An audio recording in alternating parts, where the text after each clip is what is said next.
ನಿನ್ನಿಂದ ನನ್ನ identity opening ಅಲ್ಲಿ ಹಾಳಾಯ್ತದೆ. ನನ್ನ ಹೆಸರು ಕರಿಬೇಡ, ನನ್ನ ಹತ್ರಕ್ಕೆ ಬರ್ಬೇಡ, ನಾನು ಮಾತಾಡಿಸ್ಬೇಡ. ನಿನ್ ಜೊತೆ ಡ್ಯಾನ್ಸ್ ಎಲ್ಲ ಮಾಡಿದ್ರೆ ಎಲ್ಲರೂ ಮುಂದೆನುವೆ ಅವಾಗ ಹೇಳ್ಬೋದಾಗಿತ್ತಲ್ಲ. ಬಂದೇಟಿಗೆ ಓಪನಿಂಗ್ ನಿನ್ನಿಂದ ನನ್ನ ಐಡೆಂಟಿಟಿ ಹಾಳಾಯ್ತು ಅಂತ ನೀನ್ ಹೇಳ್ಬೋದಿತ್ತಲ್ಲ. ಇಲ್ಲಿ ಅದು ಒಂದೆರಡು ದಿನಕ್ಕೆ ಓಕೆ, ಇದು ನಾನು ನೋಡ್ತಾ ಇರೋದು ನೀನೇ ಬಂದ್ ಅದಾದ್ಮೇಲೆ ನಾನು ನೀನು ಅಷ್ಟು ಮಾತಾಡ್ತಾ ಇಲ್ಲ, ಮುಂಚೆ ತರ ಇಲ್ವೂ ಇಲ್ಲ.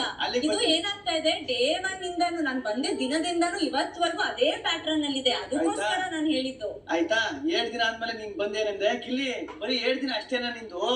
ನೀನ್ ಚೇಂಜ್ ಆಗ್ಬಿಡ್ತಿ ಹಂಗಾರೆ. ಬರೀ 7 ದಿನ ಅಷ್ಟೇ ನಿಂದು. ನಿನ್ ಕೇರಿಂಗ್ ಗೀರಿಂಗ್ ಎಲ್ಲ ಬರೀ 7 ದಿನ ಅಷ್ಟೇ. ಹಂಗಾರೆ ನಿಮ್ ಪ್ರಕಾರ ನಿನ್ ಜೊತೆ ಫಸ್ಟ್ ಸ್ಟಾರ್ಟಿಂಗ್ 7 ದಿನ ಹೆಂಗಿತ್ತು ಹಂಗ್ ಕಂಟಿನ್ಯೂ ಆಗ್ಬೇಕಾಯ್ತು ಅಂತ ನಿನ್ನ ಅಭಿಪ್ರಾಯ ಅಲ್ವಾ? ಅದು ಅಲ್ಲಿಗೆ ಗೊತ್ತಿತ್ತಲ್ಲ. ಅಲ್ಲ, ನನಗೇನ್ ಅನ್ಸ್ತು ಅಂದ್ರೆ ಸ್ಟಾರ್ಟಿಂಗ್ ನಾನ್ ಬರ್ತೀನಿ, ಅದಕ್ಕೋಸ್ಕರ ಫುಟೇಜ್ ನನ್ಗೆ ಇವತ್ತಿಗೂ ಹೇಳ್ದೆ ಅಲ್ವಾ, ನಾನು ಎಷ್ಟೊಂದ್ ಸತಿ ರೇಗ್ತಿದ್ದೀನಿ, ನಿನ್ ಕೈ ಕೊಟ್ಟೆ ಕಣೋ, ನನ್ಗೆ ಇವತ್ತು ಈ ಪರಿಸ್ಥಿತಿ ಬಂದಿದೆ, ಕೈಯೇ ಕೊಡ್ಬಾರ್ದಾಗಿತ್ತು ನಾನು ಅಂತ. ಯಾಕಂದ್ರೆ ನನಗೆ ನೀನು ಅವತ್ತು ನಗ್ನಗ್ತಾ ಮಾತಾಡ್ಸಿದ್ಯಾ ಅಥವಾ ನೀನ್ ನಗ್ನಗ್ತಾ ಮಾತಾಡಿದ ಅಥವಾ ನಿಮ್ ಜೊತೆ ಇದ್ದಿದ್ದಲ್ವ ಒಂದ್ ವಾರ, ನಂಗೆಲ್ಲೂ ನಾಟಕೀಯ ಅನ್ಸ್ಲ ಪರ್ಸನಲಿ. ಸೊ ನಾನು ಅದನ್ನ ಎಂಜಾಯ್ ಮಾಡಿದೆ. ಬಟ್ ಅದ್ರಿಂದ ಎಲ್ಲಾರು ಒಂದು ಟೈಟಲ್ ಬಂದ್ಬಿಟ್ಟಿದ್ರು, ಓಕೆ ರಿಷಾ ಹಿಂಗೆ ಸಡನ್ ಆಗಿ ಯಾವ್ದೋ ನಂದು ಒಂದು ರೂಪ ಅಥವಾ ನನ್ನ ಕೋಪ ಬಂದಾಗ ಯಾರು ತಡ್ಕೊಳಕ್ ಆಗ್ತಾ ಇರಲಿಲ್ಲ. ಇವ್ರು ಬೇಕು ಬೇಕು ಅಂತ ಮಾಡ್ತಾ ಇದ್ದಾಳೆ, ಬೇಕು ಬೇಕು. ಅದೆಲ್ಲೋ ನನಗೇನ್ ಅನ್ಸ್ತು ಗೊತ್ತಾ, ಒಂದ್ ವಾರ ಮೇ ಬಿ ನಾನು ನಿಮ್ ಜೊತೆ ನಕ್ಕೊಂಡಿದ್ದಕ್ಕೆ ಈ ತರ ಟೈಟಲ್ ಕೊಡ್ತಾ ಇದಾರೆ, ಅಥವಾ ನಾನಾಗಿದ್ದೀನಿ. Day one ಇಂದಾನು ನಾನಾಗಿದ್ದೆ. ಅದೇ ನಾನು ಹೇಳಿದ್ದು.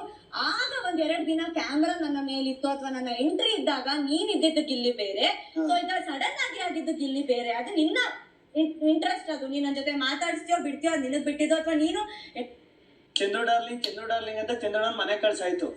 ನೆಕ್ಸ್ಟ್ ಸುಧಿ ಡಾರ್ಲಿಂಗ್ ಒಬ್ರು ಬ್ಯಾಲೆನ್ಸ್ ಅವ್ರೆ.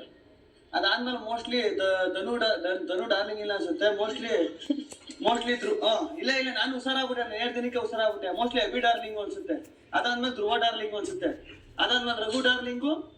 ನೋಡು, ಇದೇ ಹೇಳೋದು ನಾನು ಕಾವಿನ ಕಳಿಸ್ತೀನಿ ಅಂತ ಹೆಂಗೆ ಹೇಳ್ತೀಯ ನೀನು? ಈಗ ಏನೋ ಒಂದು ಹೇಳ್ತಿದ್ಯಾ, ನಾನು ಹೇಳೋದು ನೀ ತಗೋಬೇಕು. ಅವ್ರಿಬ್ರಿಗೆ ಬಿಟ್ರೆ ಫನ್ ಆಗಿ ನಾನ್ ಮಾತಾಡೋದ್ ಬಿಡು. ಅವ್ರಿಬ್ರಿಗೆ ಬಿಟ್ರೆ ಫನ್ ಆಗಿ ನೀನ್ ಯಾರು ಅಲ್ಲಿ ಕೂತಿರೋರ್ ಕಡೆ ಅವ್ರ ಬಾಯಲ್ಲಿ ಹೇಳ್ಸು, ನಾನು ಕರ್ದಿದ್ದೀನಿ ಅಥವಾ ಆತರ ನಡವಳಿಕೆ ಮಾಡಿದ್ದೀನಿ. ಯಾಕಂದ್ರೆ ನನಗೂ ಪರಿಜ್ಞಾನ ಇದೆ, ಯಾರ ಜೊತೆ ಹೇಗೆ ಮಾತಾಡಿದ್ರೆ ಹೊರಗಡೆ ಎಷ್ಟು ಎಫೆಕ್ಟ್ ಆಗುತ್ತೋ ಅದು ಹೊರಗಡೆ ಹೆಂಗಿರುತ್ತೋ ಅನ್ನೋ ಪರಿಜ್ಞಾನ ಆಗಲ್ಲ ತಾನೆ. ಈಗ ನಾನು ಕಾವನ್ನ ಫಿನಾಲೆ ಕಳ್ಸಲ್ಲ, ಅವಳು ಹಂಗೆ ಮನೆ ಕಳ್ಸ್ಬಿಟ್ಟು ನಾನ್ ಮಾತ್ರ ಫಿನಾಲೆ ಹೋಯ್ತೀನಿ ಅಂತ ನೀನ್ ಹೆಂಗ್ ಹೇಳ್ತೀಯ? ಈಗ ನೀನ್ ಹೇಳಿದ್ದು ಕರೆಕ್ಟ್ ನಿಮ್ ಪರ್ಸ್ಪೆಕ್ಟಿವ್ ಅಲ್ಲಿ ಅಂದ್ರೆ ನಾನ್ ಹೇಳಿದ್ದು ಕರೆಕ್ಟ್ ಅಂತ ನಂಬ್ಕೋಬೇಕು ತಾನೆ. ಬಟ್ ನಾನ್ ಹೇಳಿದ್ದು ಇಬ್ರಿಗೇನೆ. ನಾನು ಒಪ್ಕೊಂತೀನಿ, ಸುಗಿ ಅವ್ರಿಗಾಗ್ಲಿ ನನ್ ಚಂದ್ರು ಅವ್ರಿಗಾಗ್ಲಿ ನಾನು ಯಾವ ಭಾಗದಲ್ಲಿ ಕರೆದ್ನು ಓಕೆ, ನಾನ್ ಕಾಮಿಡಿ ಕರ್ದೆ. ಬಟ್ ಯಾಕೆ ಬೇಗ ತರಿಸ್ತಾ ಇದ್ಯಾ?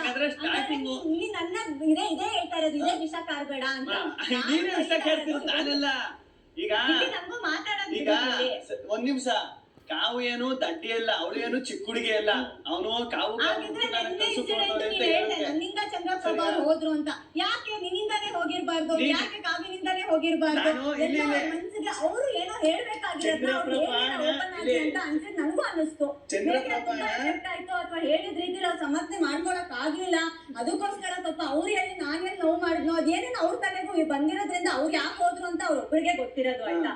ಸೊ ನಾನು ಈಗ್ಲೂ ಹೇಳ್ತಾ ಇದೀನಿ, ನಾನು ಆ ರೀತಿ ನಡ್ಕೊಬೇಕು ಅಂದಿದ್ದು ಬರೀ ಒಂದ್ ಕಾಮಿಡಿಗೋಸ್ಕರ ಆಗಿದ್ದು. ಅದನ್ನ ಬಿಟ್ಬಿಟ್ಟು ನಾನು ಬೇರೆಯವ್ರಿಗೆಲ್ಲ ಈಗ ಹೆಸರು ಜೋಡಿಸ್ತಲ್ವಾ, ಅದನ್ನೇ ಡ್ಯಾಮೇಜ್ ಅನ್ನೋದು. ನಾನು ನಿನ್ನ ಹೆಸರ ಬೇರೆ ಅದನ್ನ ಅಭಿ ಅವ್ರ ಜೊತೆನಾಗ್ಲಿ, ಧ್ರುವಂತ್ ಅವ್ರ ಜೊತೆನಾಗ್ಲಿ, ಸೂರಜ್ ಅವ್ರ ಜೊತೆನಾಗ್ಲಿ, ರಘು ಅವ್ರ ಜೊತೆನಾಗ್ಲಿ, ಧನು ಅವ್ರಾಗ್ಲಿ, ಮಾಡೋರಾಗ್ಲಿ, ಅವ್ರ ಜೊತೆ ನಾನು ಹೇಗಿದ್ದೀನಿ ಅಂತ ಅವ್ರಿಗೆ ಗೊತ್ತು ಚೆನ್ನಾಗಿ. ಸೊ ಅದಕ್ಕೋಸ್ಕರ ಅದನ್ನ ಜೋಡಿಸಿ ಮತ್ತೆ ಅದನ್ನು ಡ್ಯಾಮೇಜ್ ಮಾಡೋ ಪ್ರಯತ್ನ ನೀವ್ ಮಾಡ್ಬೇಕು. ಕಾವು ಅನ್ಕೊಂಡು ಕಾವಿನ ಆಚೆ ಕಳಿಸ್ತಿ ಅನ್ನೋದು ಡ್ಯಾಮೇಜ್ ಅಲ್ಲ.